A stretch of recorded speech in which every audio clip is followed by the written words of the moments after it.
What's up, everyone? It's John Pappas back here with a new season of Inferenceswap. We've missed you. We've taken a break, and we are back to bring you a new season, not of just me doing a monologue, but this year we're going to introduce a new host. His name is Christ Merenes. He's a genius. He's a theologian. He's a scholar. He's funny. He's got it all, and he's going to be... None of those things are true. He's going to be hanging with me this season so we can discuss a lot of things. Chris, do you know what Inferenceswap is about? Yeah, for a basic idea, I've listened to you for quite a few years, and I remember meeting you even way back when you were just doing the website and everything. So there we go. And so we want, if you don't know what this podcast is about, we're going to say it every podcast, but let's start off this intro season number 3 of Inferenceswap. And just saying that we like to break down thoughts. We like to break down concepts. We like to break down things and inferences, presuppositions that we bring to our Christianity, that we bring to our relationship with God, that we bring to our relationship with others. And I like to mix discipleship in there, so we'll probably throw a little bit of that in there too, because after all, it's why we exist, right? Yep. Does the church have a mission, or does God's mission have a church? Come on, man. Oh, I think we'll answer that later on. Yeah, man. So what we're going to do, I think, to start off the conversation and get it flowing as we enter in this new year, is we're going to talk about a book that both me and Chris have been reading. An author that is one of my favorites. I don't know where Chris stands on it. I don't think he's a bad author. I don't think Chris would say that. Well, what do you think about the author? And introduce the author. Yeah. So one of the books of his, he's written a lot of books, but the one that we want to talk about, just because it definitely is challenging, and challenging can be great because maybe it's a challenge that we need to have, that it's maybe thoughts or beliefs or inferences, as you put it, that we bring that we just maybe not even aware of. So the book you wrote is called The Mystery of Christ, ... and Why We Don't Get It. It's by Robert Ferreira Capen. He's written a lot about the parables, is what he's most famous for, but Absolutely. He's an Episcopalian priest that passed away, I think, in the early 2000s, but from a pure writing perspective, just a phenomenal author and just the way he could write. But would you agree with me that, like, when it comes to understanding grace as a theological scope, the most influential author is probably Robert Farrar Capen and Tim Keller? Yeah, I would definitely agree on Tim Keller from a popularity aspect. I to be honest, have not known much about Farrar Capen until recently, but from what I'm gathering and listening to other podcasts, I hear his name come up quite a lot when it comes to the idea of grace. Yeah, and so we're going to dive into some of these books because they bring up issues. It would be easy for us to bring up issues. Right. But if there's some background, some history of these issues in our theological past, in our daily walk, we live in a time where it's pretty crazy to be a Christian right now, wouldn't you say? Yeah. There's a lot of issues that the church is going to have to deal with, Mm-hmm. that we as Christians are going to have to deal with, and they're not easy. A lot of people think they're black and white. A lot of people have allowed that kind of black, as Yoda have said, Yoda, the great scholar Yoda, Absolutely. has said, like beware of the absolutist.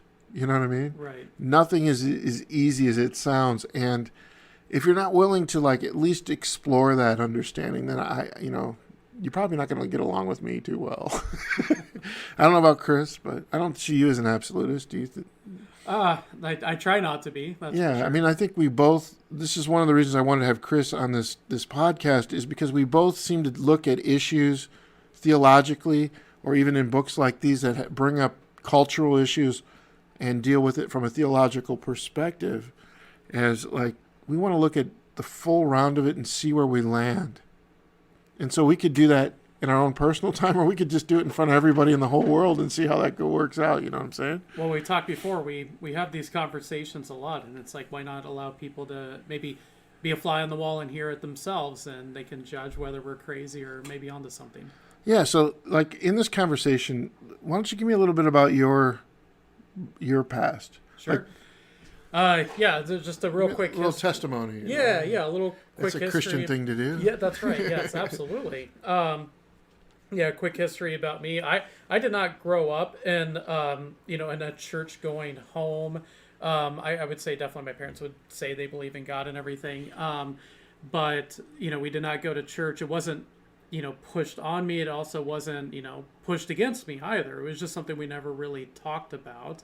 And then I went to college in Missouri, where I'm from, and Where'd you go? I went initially. That was Missouri State University. I was going for pre-med, Okay. and I had kind of a more typical charismatic conversion experience where I would have called myself an atheist at the time, and God kind of revealed Himself to me, and then I would say I became a Christian at that point, and I had such a overwhelming desire. I thought, as silly as we'll break down as how silly this may sound, like I thought I had such a radical Paul-like experience that I was going to be the next Billy Graham. No joke. I was going to be the guy leading millions of people to Christ. And and I dropped out of Missouri State University. Didn't tell my parents that. That tells you how good of a decision it was. Okay, I didn't know that part of your story. Yeah, so you got a little rebel in you. I eventually did. Southern rebel, you are. Yeah, well, I was only 3.5 years into my bachelor's when I dropped out. So.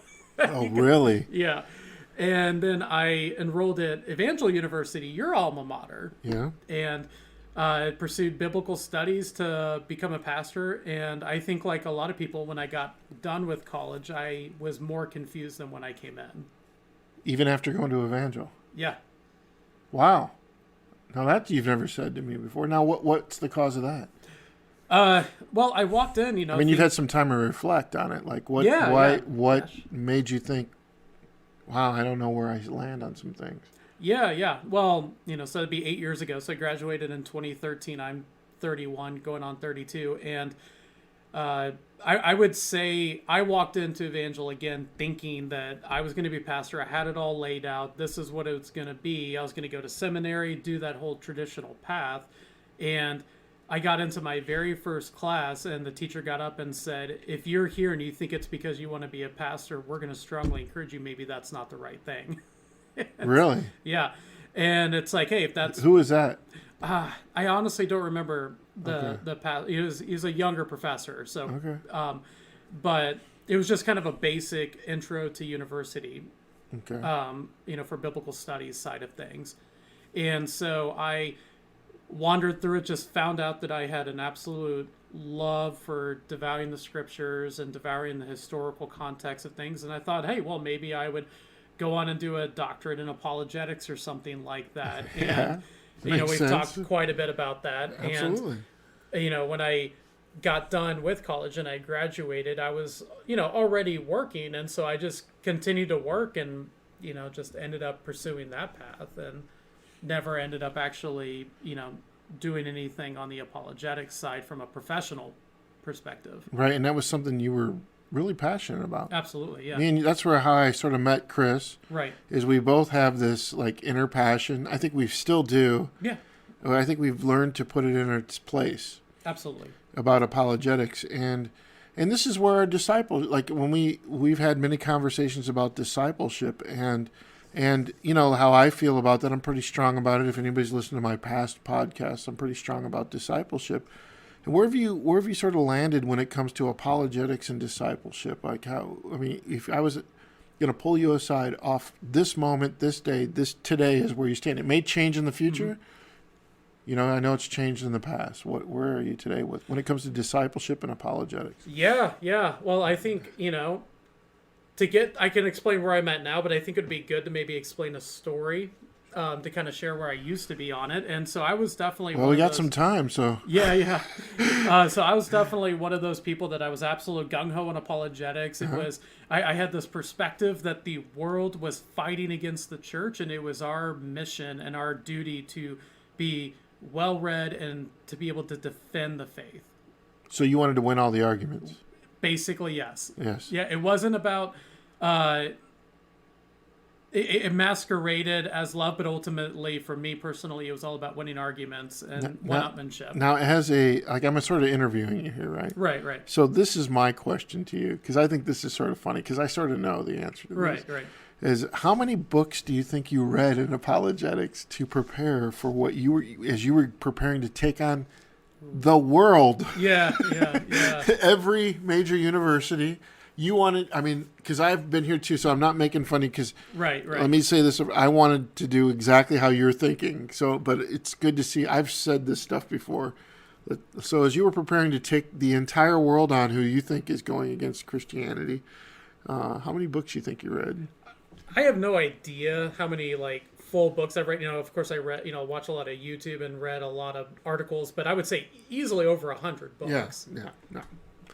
It's hard to, like, when you get in that realm, you see, if you're anything like me, and I think you are a little bit, like, you'd read, like, let's say you're reading, I don't know, William Lane Craig. I'm just pick one of these guys, Well, who is your guy? Linux?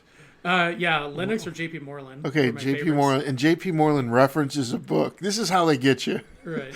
They reference a book, and then all of a sudden, like, I never read that book. Right. And you're like, okay, now I got to go read that book. And then you read that book, and they reference a book. Yeah. And you're like, well, I never read that book. And, like, next thing you know, you're like 10 books deep in like 5 minutes. And with Amazon at your hands, bro. Oh, man. Are you an Amazon? Oh, dude, Jeff Bezos is making money off of me, man. I mean, it got to the point to me where the wife was like, you cannot buy another physical book in our house. Yeah. Because I had them laying on her tables. Yep. Like around my little man chair. And she's like, you're going digital. You're not doing this anymore. Yeah. So is that sort of how you were? Yeah. I'm still, a big physical book person. I want to be able to highlight, underline, write in it. I want to be able to physically interact with the pages. Where do you stand with, like, where do you think apologetics has its place? Absolutely. We would both agree with that. Oh, absolutely. So where do you put yourself with that when it comes to discipleship, and why? Yeah. So I think apologetics certainly. So there's two different views to apologetics. There's positive and negative uses of apologetics, and so the positive use would be something that you're bringing to the conversation as a positive case for God, and the negative apologetics is essentially counter arguing against what the other person is saying. Of course. Most would think like an atheist or something like that. So, like, to give an example, like I was saying earlier, is I used to live in Tennessee, went out to, a little Baptist church and everything, and there was this kid. Now, this is the middle of nowhere. Like, I'm telling you, the closest big city was like 5,000 people. Yeah. So it was literally in the middle of the cornfields. And there was this one atheist kid at college age, real young 20s. I think he was like 19 at the time. And these youth from the church came up to me, and they're like, hey, so there's this kid, he's just asking us all these questions, and he's just kind of harassing us, and we just don't know what to say to him when you meet with him. And, because they're like, we know you read a lot about apologetics and everything. Oh, wow, you never told me this before. Yeah, and so I was like, yeah, sure. So, I get the kid's number and stuff, we're texting, and we meet up at this little Mexican restaurant. And he just breaks out, to use some air quotes here, the internet infidel arguments, which are just, these, So explain to their viewers what that means. Yeah. So, it's not the best of terms for sure, but basically it would be like a lot of the things that, the real most notable popular atheists, your Richard Dawkins, Daniel Dennett, Sam Harris, these, what they call the new atheists. And basically it were these questions that you could ask a Christian to try to trip them up, and it would be really basic philosophical type questions like, can God create a rock so large he can't lift, or something like that? Yes, he can. And to use some more technical terms like the Euthyphro dilemma and all these different things. But what apologetics did is it basically said, here's the arguments you're going to encounter, and here's your defense that you can provide for it. And the most notable passage in the Bible that uses to support this is 1 Peter 3:15. There you go. Sanctify the Lord in your heart. Always be prepared to give a defense for the hope that is within you. Yeah. And that to give a defense in the Greek is apologia, yes. Or what we get the word apologetics. Yep. And so it's this legal term of like a lawyer getting up, giving a defense, for their plaintiff. And so basically we had this sparring conversation for about an hour, and I walked away thinking, man, I just utterly destroyed everything he said. But it hit me about a month later after reflecting again that if he got back to his house, sat down on his bed and went, you know what? He was able to destroy everything I brought to him, but if that's what it means to be a Christian, I want nothing to do with that. And so for me, that's what apologetics was. It was a one-upmanship of you bring something, you know what? I've heard that before. I'm going to give you the answer to it. Right. And it wasn't presented in what Peter continues to say is with gentleness and kindness. Right. And I for me, when I went through that phase is, I began to realize, like, if I'm sitting there going like, oh, I'm reading like William Lane Craig, and then he mentions this author, and then I buy that author, and then he mentions another author, and I buy that author, like, who's to say the atheist isn't doing the same? And they were. Absolutely. Yeah. They absolutely were with the guys that you just mentioned. And, when it gets down to it, like, what does it mean to represent Christianity? Right. And I think that's the heart of that question, is what you were sort of dealing with. Yeah. And I think I dealt with the same thing, because I think I'm bringing inferences. The inferences we were bringing to an apologetic argument is that there's basically 5 questions, and we know where to funnel those questions through. Right. And so we knew we could infer, based on what they were saying, where that funnel was at 1, 2, 3, 4, or 5. And in apologetics has a place. It can show you that you're not being rational. Sure. But it doesn't necessarily show you the good news of Christ, how to live that out. Would you agree with that, or? Yeah, definitely. And to get back to your original question is, where do I see this mixing of apologetics and ultimately within discipleship? And, because that's obviously where your heart is, and that's where my heart is too, is, how do we present the good news of Jesus and what he's done to this world in a way that can be received?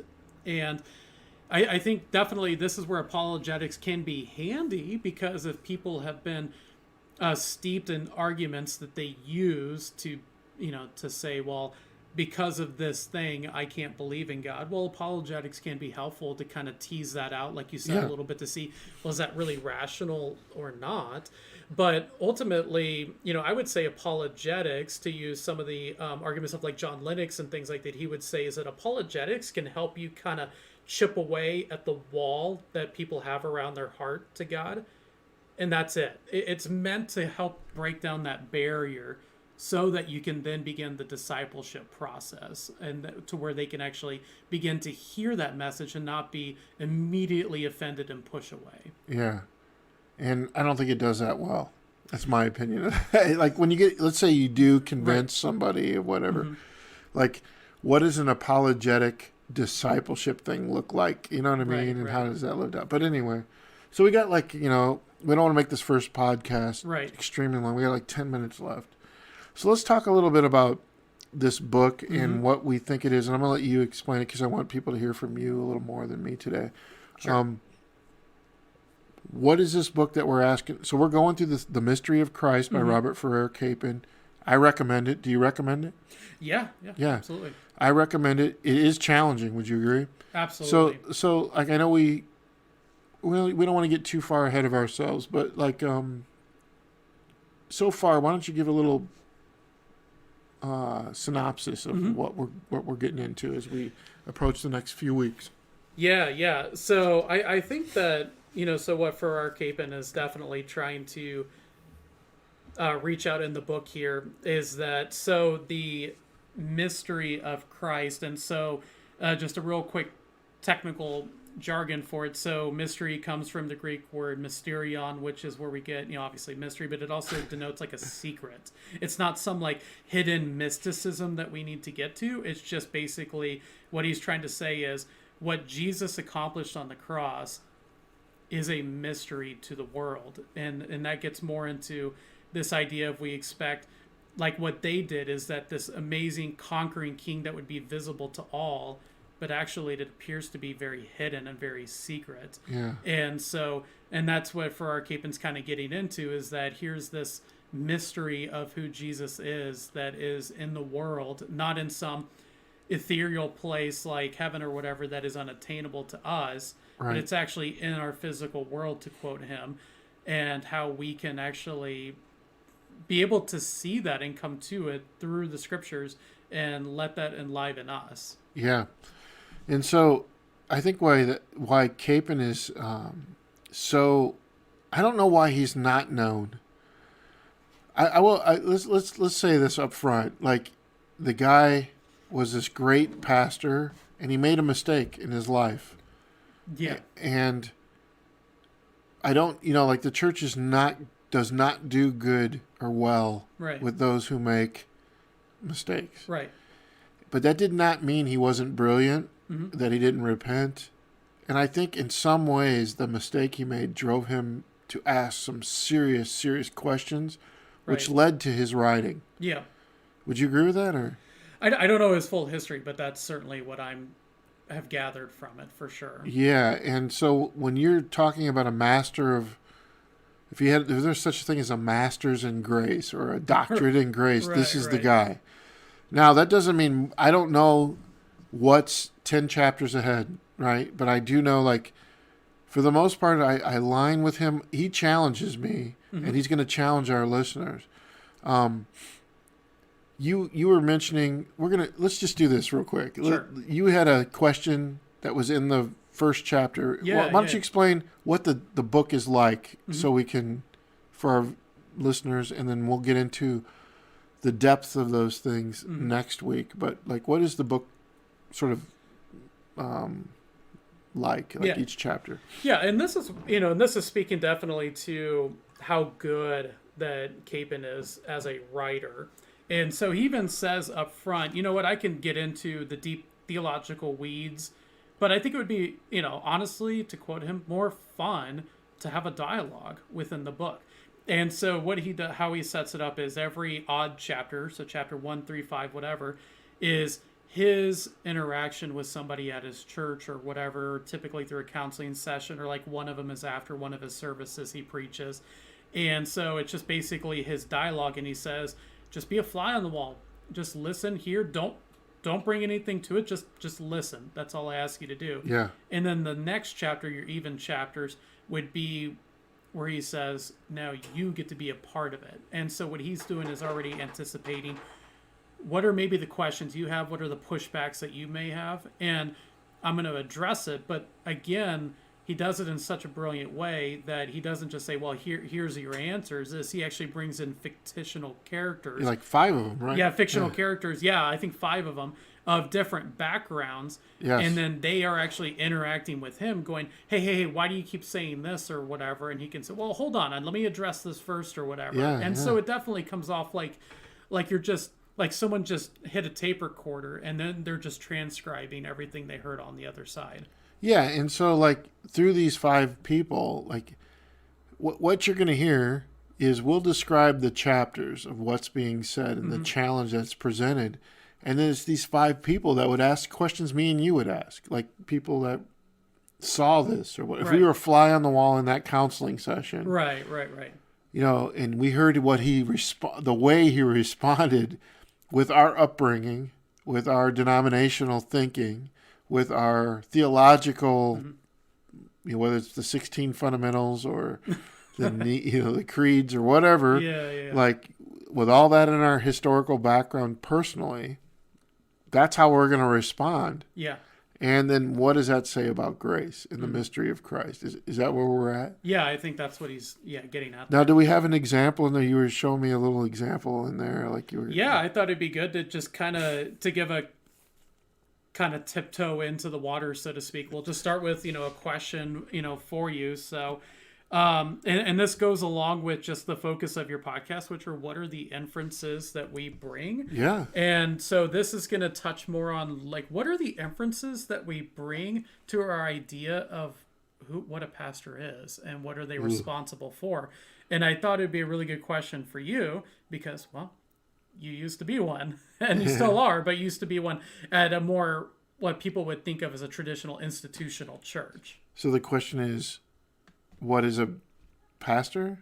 Yeah, so this is what he's getting at, and Yeah, read a little bit of that. yeah, and this is not so much in the abstract of like what is a pastor. It's more an inference that we bring upon them, which is basically, in a nutshell, we want to make pastors so much more than just a human or even just a specialist in one area. Okay. Is, so this is, in the idea of the counseling session.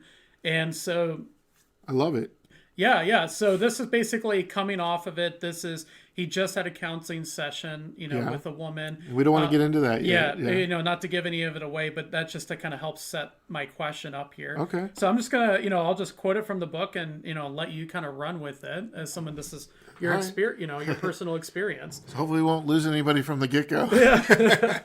So, John, as a pastor, therefore my real authority, says Capen, my true authenticity, whether in the pulpit or in my office or in the confessional or at the end of a piano at a cocktail party, lies in my fidelity to the gospel, not in my assorted competences, real or imagined, in other fields. Right.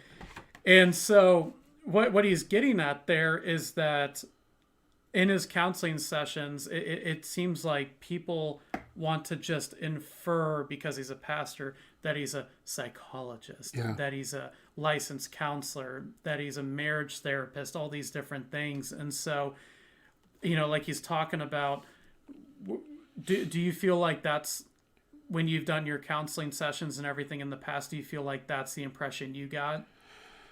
Okay, so I have two thoughts on this. Number one is who we really are as pastors, and the second thought I have is what people want us to be. Yeah. And I think, as I've been in this a long, long time, dealt with hundreds and hundreds and hundreds of pastors, my view is we have over spiritualized the role of a pastor. Mm-hmm. Not seeing him. We've both over spiritualized and under spiritualized it. We've over spiritualized in that because he's been in it for a while or went to school or something and studied theology or biblical studies as you've studied. We think from a biblical standpoint, I think that they're supposed to have all the answers to everything. And the Bible somehow is supposed to answer every question we can ever possibly have. I think that's a mistake. The second thought I have is the spirituality behind it. If I can, we grew up, me and you, a little bit in a charismatic, and we tend to pedestal the spirituality, and I think there's a culture in church where the people that have been around the most are most spiritual. And I don't necessarily think that's true. In fact, I almost think the opposite is true. And I say this, like, the longer you've been in church, the more inclined to think you are spiritual. But the less that you've been out in the world and discipled, I think is where your spirituality really lies, because the heartbeat of Jesus is the cross. For God so loved the world. So I have a little different perspective on that. Mm-hmm. The other side of it is the pressure we put on the hierarchy. Right. We've created a system. The pastors are at the head of that system for whatever reason. I don't understand completely why. I think it's more, whoa, did you hear that? Yeah, we had a big race car go by. But I think we've put pastors in the head of what I would call the CEO of a corporation, which is another perspective, I think, that we bring about in our spirituality. We think, well, this is a pastor of a big church. He deserves, a CEO of Walmart would make this amount of money. Oh, sure. Yeah, you know what I mean? Like, these pastors should make these amount of money or whatever. And so we treat them administratively like a CEO, you know what I mean? And spiritually like Jesus. Right. Yeah. And that's not fair to anybody. Yeah. Am I against? I think pastors should have a livable wage where they don't have to worry about that. Mm-hmm. They have enough to worry about with people. Mm-hmm. Should they? This prosperity gospel crap is crap, right? I mean, I think me and you would agree with it. That's a whole different discussion. But is it fair to these guys? I don't think so. Like, I think the system is broke. I think the hierarchy thing is ridiculous, and I think what we place as pew sitters. I just want to see him react to that.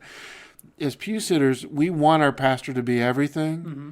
And really, they're just human, and that's the last thing we want. But really, I think when you get into the mystery of Christ, that's the one thing God wants us to be, is completely human. Mm-hmm. You know what I'm saying? So the spirituality, I used to, when you grow up in a charismatic movement, spirituality is the emphasis. But when you go out and disciple, humanity is the issue. Mm-hmm. And there's a spiritual battle in front of you, but it's really the humanity of what they're not looking at your spirituality. They're looking at your humanity. And, we talked about apologetics. I think that's the big hang up of the atheist. Mm-hmm. What do you think? Did I answer your question at all? No, I think, yeah, and some more. Yeah, I mean, that's how I feel. I mean, I don't pedestal pastors. Right. You know what I mean? I respect them. Mm-hmm. And I think the idea of calling, which used to be, by the way, if anybody knows me, calling used to be a major part of what I believed. Mm-hmm. But then I started to think about it over the last couple of years as I'm now above 50. And I believe it's the most dangerous thing you can say. And that's because when you're saying calling, you're saying, I don't know if God could get this done without me. Mm. You know what I mean? And if you read Capen at all, yeah, we'll get into that, but like that is the most absurd notion that you can have. And it goes back to a book you introduced to me, like, what was it called? Was that the book? Oh, yeah. You know what I mean? Jatani.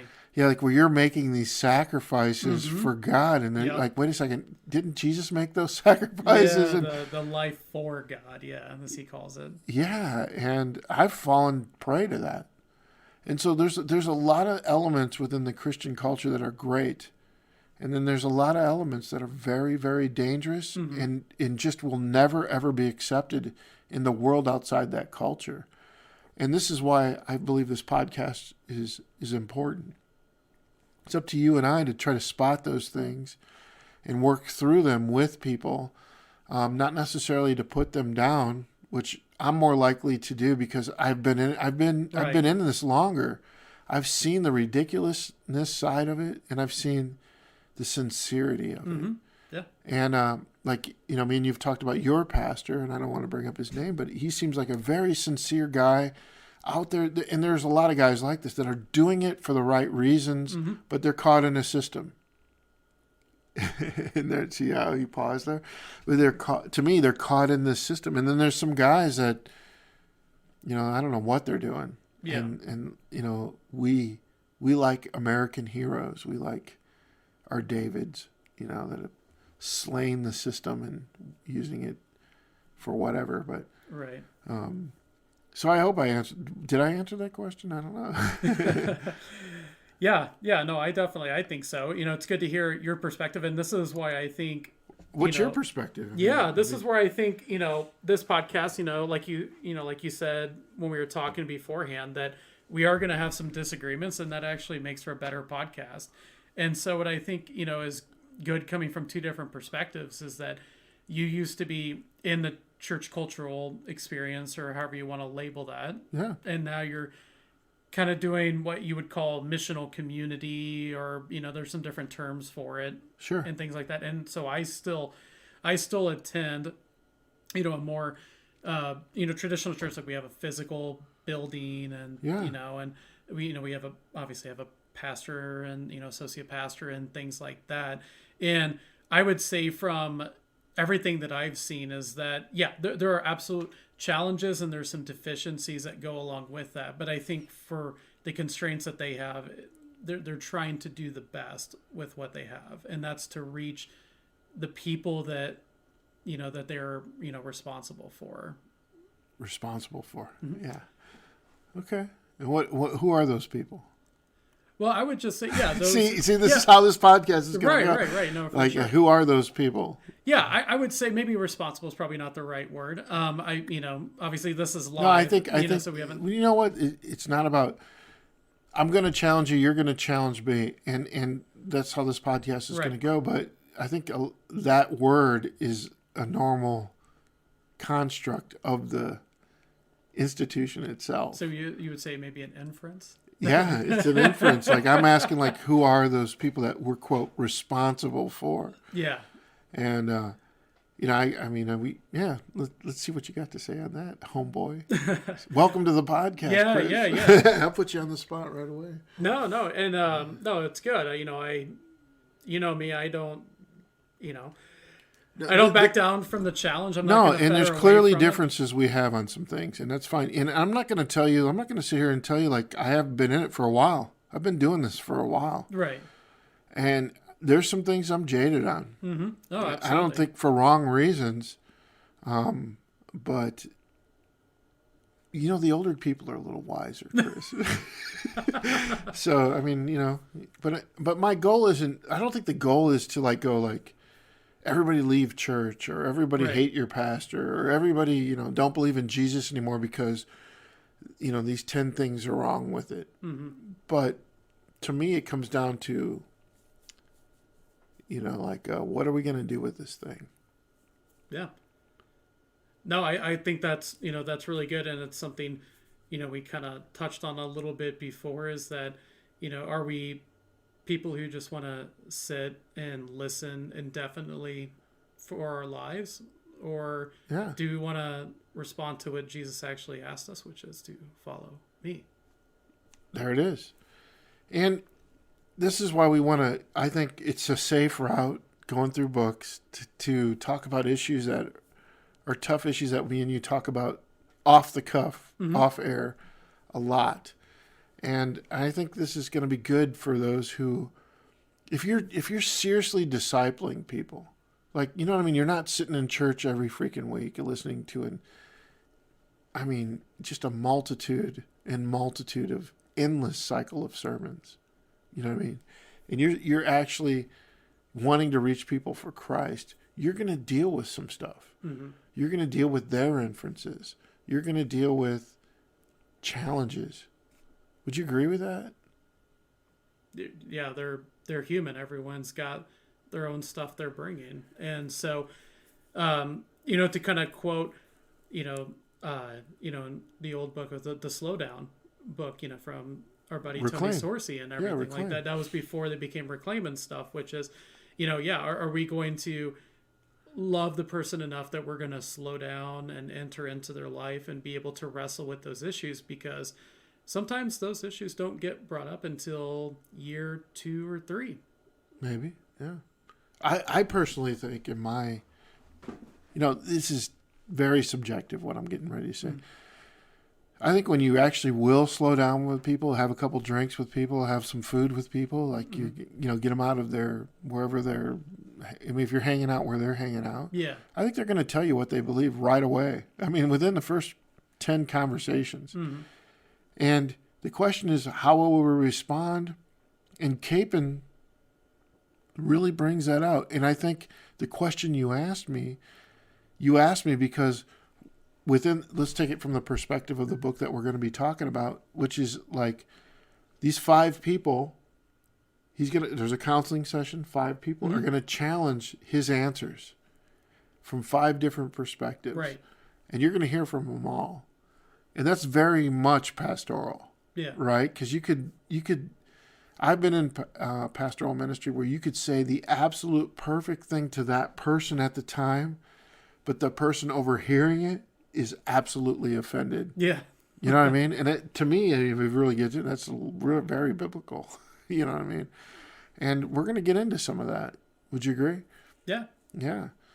So, I want to encourage you guys, if you want to follow along with us, we're gonna sort of, I think we're going about 40 minutes here. So we're going to slow down here.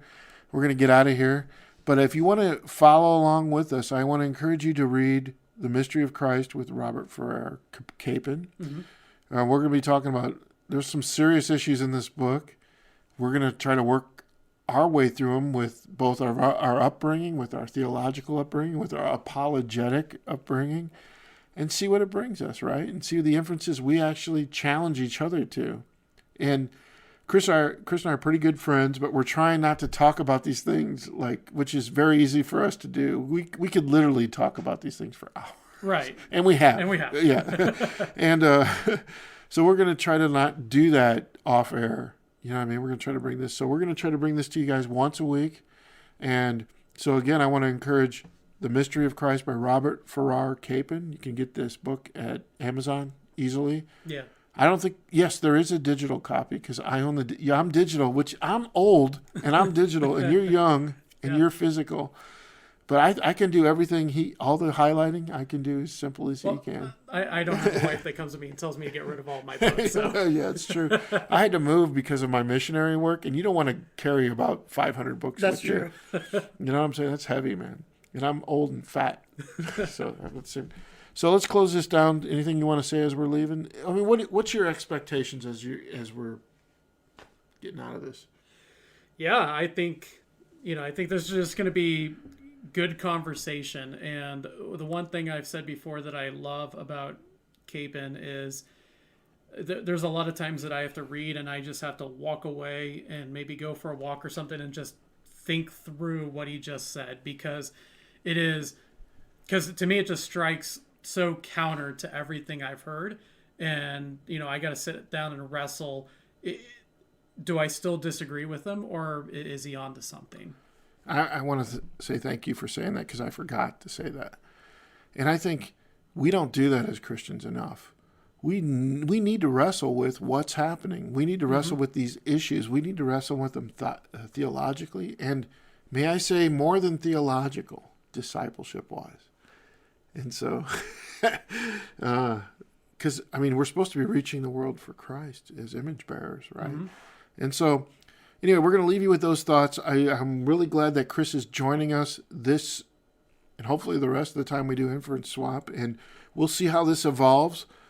This is where we're going to start, and then we're going to leave it there. So thanks for everyone joining us. Thank you for following us and subscribing. And Chris and I, maybe as we get down the road, maybe we can put together some kind of book or some kind of thing that we can offer people that subscribe, and those premier accounts, those kind of things that really help keep the site going. Yeah. And for those premier people that have been listening to Inferenceswap right now, Reclaim is up there on full audio for everyone to listen to. That is something I use. I can't even tell you. I've been using it every week to disciple new groups of people. Chris has gone through it. I've gone through it. I'm bringing through a new group of people. I brought many groups of people through this. And so if you're serious about discipleship, I would really get that book on Amazon. Support the Lark Collective. It used to be called the Table Network. Get that book, Reclaim. And you can get it on audio through us right now. Right now it's out there. It's literally out there right now. And so we are looking forward to the conversations that's coming ahead. There's no time limit. When the conversation's over, it's over, right? Yeah. So thank you everyone for listening. Join us next week. I'm really excited about Chris being here. Go to Inferenceswap.com to get the latest and greatest of everything that's going to come out of Season 3. The big dialogue. It's the big dialogue between Chris and I. So thank you for everybody for listening. We'll see you next week. All right. Later, guys. Boom. That's it.